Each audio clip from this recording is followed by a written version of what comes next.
예전에는 1년에 2번이 참 힘들었어요. 어린이날하고 성탄절. 제가 애들이 셋이다 보니까 이거 선물을 하려면 이게 솔찬히 지출이 되니까 이게 짐이 되더라고요. 그러다가 이제 큰애가 또 대학 들어가고 둘째도 가고 셋째는 이제 우리 막내는 내년에 이제 고등학교 들어가잖아요. 그러니까 이제 더 이상 아이들한테 뭐 어린이날 선물도 안 해도 되고 성탄절날 선물도 안 해도 되고 그러니까 그게 그렇게 좋은 거예요. 지출이 줄어들잖아요. 그러니까 선물을 안 해도 되니까 그것 때문에 뭘 살까 고민을 안 해도 되고 돈도 안 나가고 여러 가지 그러니까 이게 기쁜 거예요. 그런데 가만히 생각해 보니까 그래요. 이젠 아이들에게 성탄절 선물을 하지 않아도 된다고 해서 기뻐하고 있는 제 모습을 발견을 했어요. 성탄절날 아이들에게 선물을 하지 않아서 기쁘다. 이게 성탄절날 해야 하는 기쁨인가라는 생각을 하게 되는 거예요. 설교 말씀을 준비하면서 도대체 성탄절날 우리가 무엇을 기뻐했었지? 왜 기뻐하는 거지? 라는 것에 대해서 다시 한번 우리가 생각해 봐야 될 것 같아요. 아마 여러분들도 저와 동일하지 않았을까 싶습니다. 그리고 나이가 들수록 이상하게 성탄절에 대한 어떤 그런 기쁨, 또 기대, 또 설레임, 어떤 소망 이런 것들이 점점 희미해져 가고 퇴색해져 가는 것 같아요. 도대체 왜 그런 것일까? 우리가 오늘 한번 말씀을 통해서 함께 나누고 또 함께 은혜를 나누었으면 좋겠습니다. 성탄절은 예수 믿는 사람들에게는 최고로 기쁜 날입니다. 아마 이 날이 가장 기쁜 날이지 않은가 그렇게 생각이 되어집니다. 모든 사람을 향하신 하나님의 크신 사랑을 보여주신 날이기 때문입니다.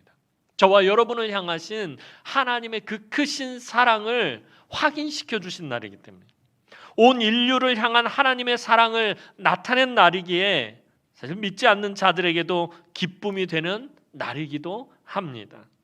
성탄절이 되면 불신자들도 예수를 믿지 않는 사람들도 이유를 모르면서도 기뻐하는 것은 하나님께서 그 크신 사랑을 정말 아주 강하게 이 세상에 나타내셨기 때문입니다.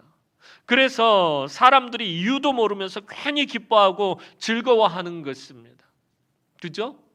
이유도 모르면서 괜히 기뻐하고 있어요. 괜히 즐거워하고 있고 괜히 가슴 설레이고 있다라는 것입니다. 그런데 세상 사람들이야 그렇다 치더라도 우리 예수 믿는 사람들도 이유도 모르고 기뻐하면 안 된다라는 것입니다. 이날 왜 기뻐해야 하는지, 왜 즐거워해야 하는지, 왜 감사해야 하는지, 왜 찬양하고 경배해야 하는지 그 이유도 모르고 있으면 안 된다라는 것입니다. 그래서 악한 사탄은 성탄절의 진정한 의미와 또 진정한 기쁨을 깨닫지 못하도록 자꾸 방해를 하는 것입니다.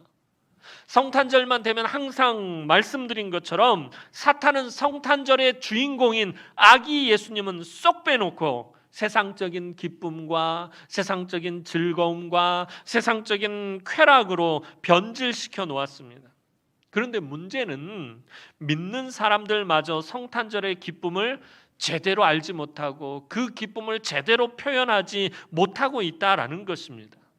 그래서 시간이 지날수록 이 성탄절을 세상에 빼앗겨 버린 것 같은 그런 느낌이 들곤 합니다. 사실 성탄절은 인간의 역사 속에 하나님이 성육신하신 놀라운 사건입니다. 하나님이 인간의 몸을 입고 이 땅에 내려오셨다라는 것은 원래 상상도 할 수 없고 있을 수도 없는 일이었습니다. 이 성탄절이 그런 것입니다. 하나님은 너무나도 거룩하신 분이십니다. 하나님은 너무나도 거룩하신 분이시기 때문에 모든 죄악과 더러움과 부정한 것을 용납하시지 못하십니다. 절대로 죄인이 가까이 할 수 없는 분입니다. 더럽고 부정한 죄인이 하나님 앞에 가까이 오면 하나님의 거룩한 소멸하는 불이 그 모든 것들을 다 살라버리고 태워버리기 때문입니다. 그래서 성경은 하나님을 소멸하는 불로 그렇게 표현하기도 합니다. 모든 악하고 더럽고 부정한 것들을 소멸시켜 버리시는 거룩한 불로 그렇게 성경은 하나님을 표현하기도 합니다. 그래서 구약시대 사람들은 죄인인 자신들이 하나님을 보면 죽는구나라고 그렇게 생각했습니다. 출애굽한 후에 이스라엘 백성들이 시내산에 진을 쳤을 때 하나님께서 그 시내산 위에 임재하셨던 적이 있습니다. 시내산에서 하나님은 이 소멸하는 불로부터 백성들을 보호하시기 위해 구름으로 시내산을 빽빽하게 두르셨습니다. 하나님은 모세에게 명령하셔서 일정 구역 안으로 백성들이 들어오지 못하도록 막으셨습니다. 만약에 너희가 이 구역을 넘어서 들어오면은 나의 맹렬한 진노가 너희를 향해서 발할 것인가. 그로 인해서 너희들이 죽을지도 모른다. 그래서 그 선을 넘지 않도록 조심해라라고 모세를 통해서 말씀하시고, 또 그 모세를 시킨 것만으로도 부족해서 하나님께서 구름으로 시내산을 빽빽하게 두르셨어요. 당신으로부터 그 거룩한 소멸하는 불이 나와서 당신의 사랑하는 백성들을 혹시라도 상하게 할까 싶어서 하나님께서는 구름으로 시내산을 빽빽하게 두르셨다는 거예요.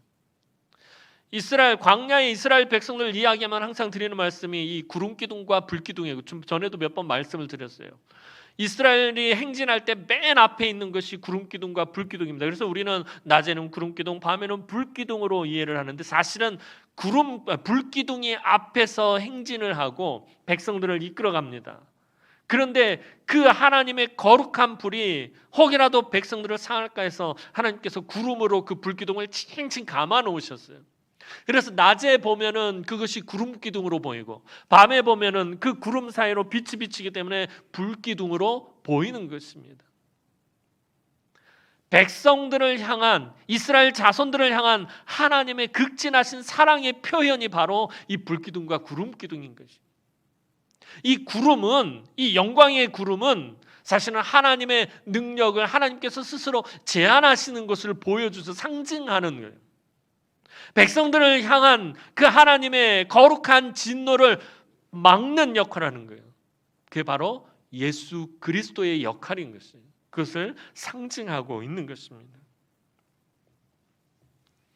그래서 거룩하신 하나님이 사람의 몸을 입고 인간들 속으로 오신다는 것은 너무나도 놀라운 은혜의 사건인 것입니다. 그렇게 안 하셔도 되시는 분이 인간의 몸을 입고 인간들 속으로 들어오셨다라는 거예요. 하나님이 인간들 속으로 오신다라는 것은 다르게 말하면은 당신의 모든 능력과 영광을 제한하신다라는 의미이기도 합니다. 인간들과 함께 하시고 인간들을 구원하시기 위해 하늘의 모든 것을, 하늘의 권세와 하늘의 영광과 하늘의 보좌와 하늘의 위엄과 하늘의 모든 것들을 내려놓고 낮아지신 것입니다. 이 놀라운 은혜와 사랑의 사건을 이사야 선지자가 이사야서 7장 14절에 예언을 했고, 그것이 그대로 성취되고 응답되었다라는 것을 오늘 마태 사도가 자신의 복음서에 설명하고 있는 것이 오늘 본문입니다. 오늘 본문 23절 말씀 우리 다시 한번 읽어보도록 하겠습니다. 23절 말씀입니다. 시작.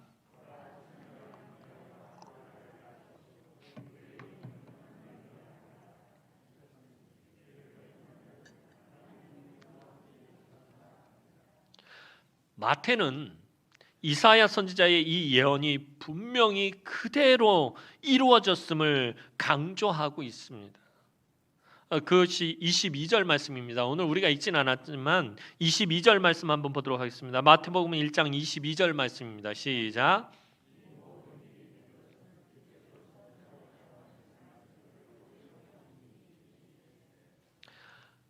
처녀인 마리아가 성령으로 잉태된 것은 하나님이 약속하신 말씀 그대로 이루어졌다라는 것입니다. 천사도 증언하고 또 마태 사도도 복음서에 그것을 남기고 있습니다. 예수님은 육신의 모친인 마리아를 통해서 동정녀 탄생을 하셨습니다. 이 마리아는 남자를 알지 못하는 처녀 상태일 때 성령의 초자연적인 능력으로 예수님을 잉태하게 되었습니다. 그런데 세상 사람들은 이 동정녀 탄생이란 놀라운 사건을 믿지 못하고 심지어는 비웃기까지 합니다. 세상 사람들은 과학적으로 증명되지 못한 것들은 다 불신하려고 합니다. 그런데 하나님이 우리에게 주신 이 동정녀의 잉태 사건은 우리 보고 그것을 증명하라고 설명하라고 주신 사건이 아닙니다. 온 인류를 향하신 하나님의 크신 사랑의 선포인 것입니다. 따라서 이 사건은 증명하고 설명해야 하는 사건이 아니라 오직 믿음으로, 오직 은혜로, 오직 감사와 기쁨으로 받아들여야 하는 진리의 사건입니다. 우리 예수님이 이렇게 특별한 능력과 방법으로 출생하신 것은 예수님이 죄의 문제를 해결하기 위해 오시는 구세주이기 때문입니다. 마태복음 1장 21절 말씀 한번 보도록 하겠습니다. 마태복음 1장 21절 말씀입니다. 시작. 이름을 예수라 하라.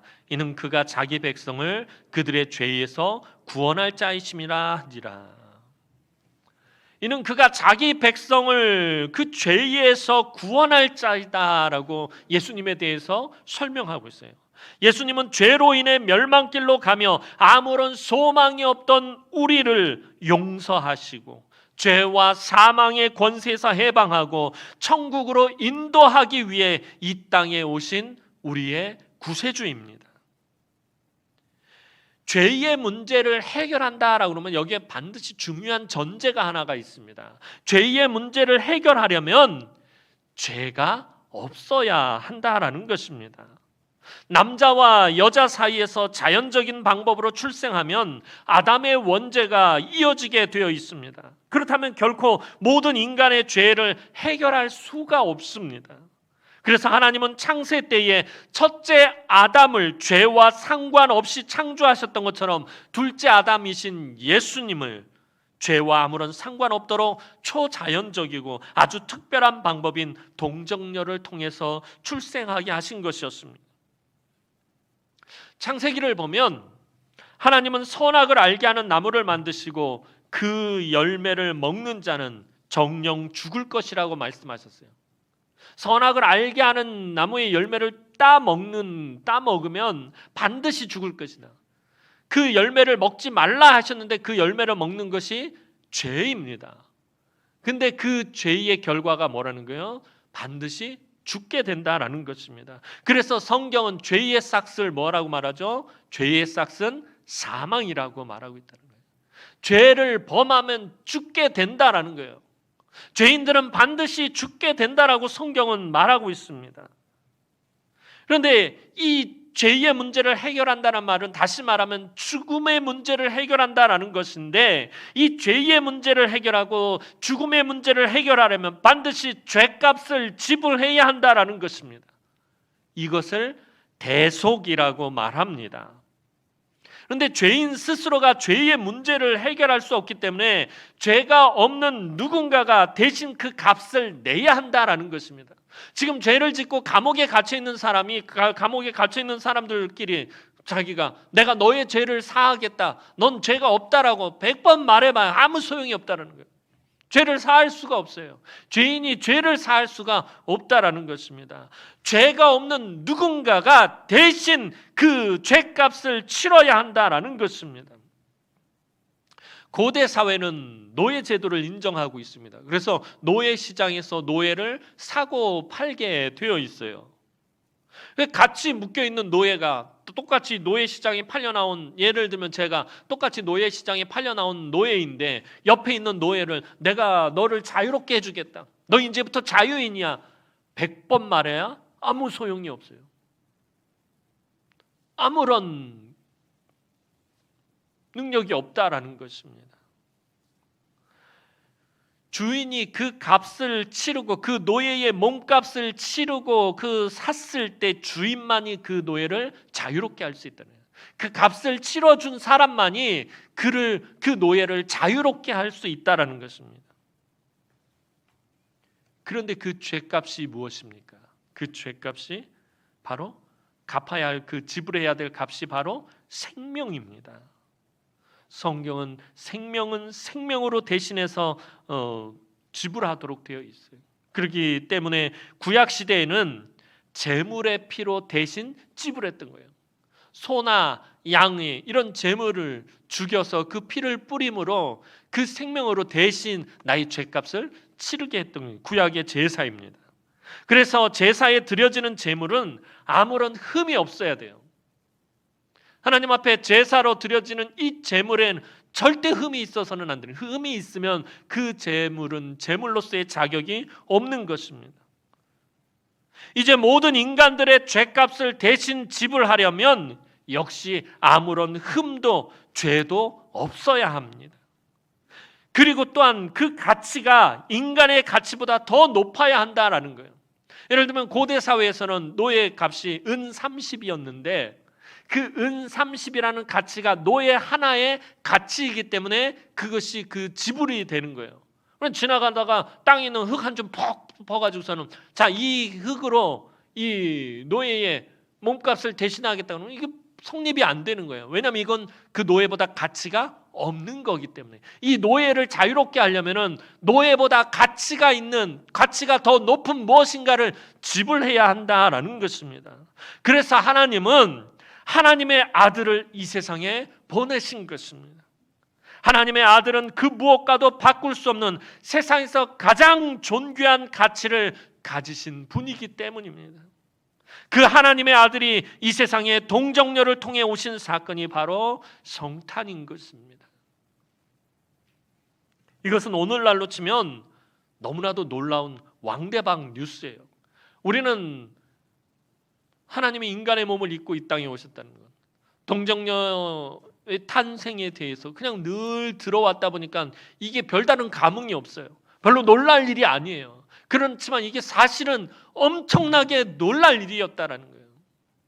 말도 안 되는 일이란 말입니다. 우주의 역사 속에서 전혀 있을 수 없는 엄청난 사건이 이 세상에서 발생한 것입니다. 그럼에도 이 사건은 세상 속에서 점점 조용히 묻혀가고 있습니다. 점점 관심이 사라지고 있습니다. 예수를 믿는 우리에게서도 별로 그다지 중요하게 여겨지지가 않게 돼요. 오늘 우리가 살아가고 있는 이 현대는 포스트 모더니즘의 강한 영향을 받고 있습니다. 이 포스트 모더니즘이란 절대적인 가치와 절대적인 진리를 인정하지 않습니다. 딱 고정되어 있는 어떤 절대적인 가치나 절대적인 진리를 받아들이려 하지 않습니다. 고정적이고 절대적인 것들을 해체하고 분리해서 아예 나누어 버립니다. 그것이 종교 다원주의로 우리 삶의 곳곳에 깔려 있는 것을 보게 됩니다. 그래서 우리가 동정녀를 통해 오신 하나님의 아들 예수 그리스도만이 유일한 이 세상의 구세주이다라고 말하면 사람들은 인정하려고 들지 않습니다. 이 진리를 독단이고 독선이라고 치부해 버립니다. 오직 예수만이 구원자라는 것을 다른 종교에 대한 마주 배타적이고 배려도 없고 자비도 없는 이기적인 자기들만의 신앙이라고 그렇게 말합니다. 불교에서는 성탄절에 아기 예수님의 탄생을 축하한다고 현수막도 걸고 축하해주는 정말 자비롭고 평화로운 종교인데, 기독교는 석가탄신일에 축하해 주지도 않고 고집스럽게 자기들의 주장만 하고 있다라고 그렇게 말합니다. 이것은 종교 다원주의가 많은 사람들에게 깊이 스며들었기 때문에 나타나게 된 말들입니다. 종교 다원주의는 예수를 믿는 우리에게 예수 외에도 구원의 길이 있다라는 것을 인정하라고 그것을 점점 강하게 요구하고 있어요. 교회 밖에도 구원의 길이 있고 예수 외에도 다른 구원의 길이 있고 다른 종교들에게도 구원의 길이 있고 다른 종교를 통해서도 좋은 곳으로 갈 수 있다라고 그렇게 우리에게 요구하고 있다라는 거예요. 불교계는 초파일이 되면 온 나라가 들썩이며 화려한 연등 행사를 하며 많은 국민적 관심과 기대를 받고 있습니다. 요즘 들어서 불교가 더욱 이 사회적인 영향력을 가지게 됐어요. 한국 교회가 요즘 너무나도 무너지고 엉망이 되다 보니까 불교가 훨씬 더 사회적인 영향력을 갖게 됐어요. 그래서 초파일이 되면은 온 나라, 특히 대구는 더 그런 것 같아요. 막 사방팔방 다 연등으로 다 나고 많은 국민들의 관심과 기대를 받고 있다는 거예요. 반면에 성탄절이 되면 어떠합니까? 점점 사람들의 관심과 기대가 멀어지고 단지 기독교인들만의 작은 행사가 되고 있다는 거예요. 성탄 장식도 추리랑 뭐 좀 하고 그러면은 왜 저렇게 요란을 떠는지 모르겠다고 그러잖아요. 차라리 그 돈으로 가난한 이웃들이나 돕기나 할 것이지, 이런 식으로 반응을 해요. 성탄절 기뻐하는 것 자체를 용납을 하지 않는 거예요. 그러면서 그들은 왜 이렇게 좋아해? 그렇죠? 자기들만의 어떤 그런 걸로 바꾸어가고 있다는 거예요. 올해는 코로나 때문에 거리를 비롯한 어느 곳에서도 여느 해보다 더 성탄을 기뻐하는 장식을 찾아보기가 힘들어요. 정말 저 어릴 때만 해도 늘 성탄절만 되면 드리는 말씀이 그잖아요. 벌써 11월 되면은 그런 분위기가 싹 잡히잖아요. 거리에는 막 캐롤도 나오고 성탄 축하 장식들도, 예수를 믿는 사람이건 안 믿는 사람이건 이상하게 그날을 기뻐하고 막 즐거워하는, 이게 근데 점점 줄어들겠죠. 요즘은 아까 서두에 말씀드렸죠. 저와 여러분도 사실은 성탄절을 그렇게 기뻐하고 있지 않는 것 같아요. 성탄절을 정말 기뻐하는 모습을 찾아보기가 어렵다라는 거예요. 이런 시대적 흐름에 예수 믿는 사람들도 휩쓸리기 시작했어요. 다원주의와 적당히 타협하며 신앙생활하려고 합니다. 우리 주변에는 기독교인이 아닌 기독교인 같은 기독교인이 늘어나고 있다는 거예요.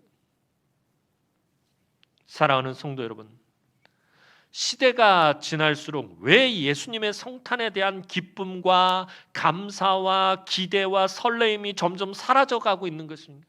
왜 이런 것들이 점점 식어가고 있는 것입니까? 왜 교회 안에서조차도 성탄절의 의미가 퇴색해가고 있는 것입니까?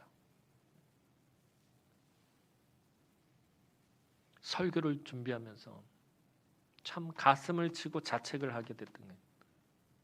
또 놀라게 됐던 것이 성탄에 대한 기쁨과 감사와 기대가 점점 사라지는, 왜 그런 것일까? 그것은 내가 영원히 멸망받아서 죽을 수밖에 없는 죄인이라는 것을 잊어버렸기 때문입니다. 내가 씻을 수 없는 더러운 죄를 지은 죄인이었다라는 사실을 잊어버린 것이에요. 그 죄를 용서받은 사람이라는 사실을 그만 잊어버렸기 때문에 우리가 성탄에 대한 기쁨과 감사와 기대가 사라져가고 쉽게 되어버렸다는 것이에요. 신앙생활을 오래 하다 보면 자신이 잘하고 있다고 착각을 하고 있는 거예요. 신앙생활한 지 10년, 20년, 30년, 40년 시간이 지날수록 내가 의인이라고 착각을 하게 되는 거예요. 내가 더 이상 죄인이 아니라고 느끼는 거예요. 내가 지금 아주 잘하고 있다고, 내가 신앙생활 열심히 하고 있다라고 착각을 하고 있는 거예요. 이 정도면 됐다. 내가 이 정도면 열심히 했다. 내가 그래도 헌금도 꽤 하고 봉사도 좀 하고 어느 정도 했다 하면서 내가 너무나도 큰 죄를 용서받은 죄인이라는 사실을 잊어버렸다라는 것입니다. 내가 집사도 되고 권사도 되고 장로도 되고 또 목사도 되니까 내가 죄인이었다라는 사실을 잊어버린 것입니다.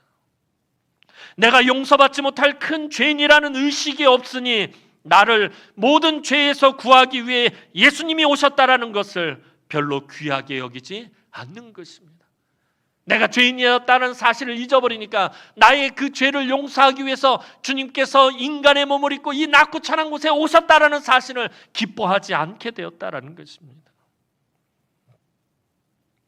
내가 너무나도 큰 죄인이라는 사실을 깨달을 때 독생자를 아낌없이 내어주신 하나님의 놀라운 사랑을 비로소 알게 되고 구주 예수님의 탄생을 기뻐하고 감사하게 된다라는 것입니다. 왜 성탄절을 기뻐하지 않고, 왜 성탄절을 기대하지 않고, 왜 성탄절을 감사하지 않게 된 것입니까? 내가 죄인이었다는 사실을 잊어버렸기 때문입니다. 내가 죄인이었다는 사실을 깨닫는다면 이 날이 얼마나 기쁜 날입니까? 이 날이 얼마나 감사한 날이고 이 날이 얼마나 기대가 되는 날입니까? 성탄은 다시 오실 예수 그리스도까지 연결되어 있는 거예요. 다시 오실 그 예수님, 이 땅에 다시 오실 그 예수님을 기뻐하고 이 땅에 다시 오실 예수님을 기대하고 그날을 설레이는 그 마음까지 우리가 가지려면 내가 죄인이었다는 사실을 기억해야 한다는 것입니다. 또한 우리를 위해 십자가에서 죽기까지 피 흘리시고 생명 바쳐 희생하신 예수님을 나의 구주로, 나의 구세주로, 나의 주인으로 모시지 않는다면 성탄절이 그리 우리에게 의미가 없게 되는 것입니다. 나를 위해 십자가를 지신 예수 그리스도, 그 예수 그리스도를 나의 구세주로 모시지 않는다면 성탄절이 무슨 의미가 있겠느냐라는 것입니다. 성탄절이 나와 무슨 관계에 있는지 제대로 알지 못한다면, 성탄절이 나와 관계돼서 내가 그날을 그것을 알고 내가 기뻐하지 않고 감사하지 않는다면 나는 세상 사람들과 다를 바가 없다라는 거예요. 성탄절이 나와 무슨 관계에 있는지 제대로 알지 못한다면 심하게 얘기하면 나는 하나님의 자녀가 아니라는 것이에요. 예수님이 나의 모든 죄를 사하기 위해 오셨다라는 것과 나의 유일한 구세주라는 것을 믿고 인정하는 성도는 비로소 기쁘다, 구주 오셨네라고 찬양할 수 있게 되는 거예요. 진정으로 내 온 몸과 온 마음과 온 영혼이 기쁘다, 구주 오셨네라고 비로소 진정으로 찬양할 수 있게 된다는 것입니다. 임마누엘의 하나님이 영원히 우리와 함께하기 위해 그 아들을 보내셨다라는 것을 믿는 성도라면 이 성탄절을 크게 기뻐하고 하나님의 놀라우신 사랑과 은혜를 기대할 수 있게 되는 것입니다. 하나님은 항상 우리와 함께하기를 원하십니다. 태초부터 그러셨습니다. 하나님 가장 기뻐하셨던 것이 무엇이에요? 천지를 다 창조하시고 에덴 동산을 만드시고 그곳에 사람을 살게 하시면서 아담과 함께 그 동산을 함께 거니시는 것, 하나님 가장 기뻐하셨던 일이었어요. 아담이 범죄한 이후에 이제 더 이상 그것을 할 수가 없어요. 그것을 다시 회복하기 위해서 하나님은 하나님의 아들을 이 땅에 보내신 것이에요. 인간의 몸을 입고 이 땅에 보내셨다는 거예요. 우리와 다시 함께하기 위해서 우리의 손을 잡고 다시 저 에덴 동산을 거니시고 싶으셔서 하나님 그렇게 하셨다는 것입니다. 내가 연약하고 내가 부족하고 내가 어리석고 내가 허물이 많아도 하나님 나와 함께 하시기를 원하십니다. 오늘 저와 여러분들과 계속해서 하나님 영원토록 함께 하기를 원하시고 기뻐하신다라는 것입니다. 그래서 이 땅에 보내신 구세주를 임마누엘이라고 이름하신 것입니다. 이를 번역한즉 하나님이 우리와 함께 계시다. 태초부터 하나님은 우리와 함께 계시기를 원하셨어요.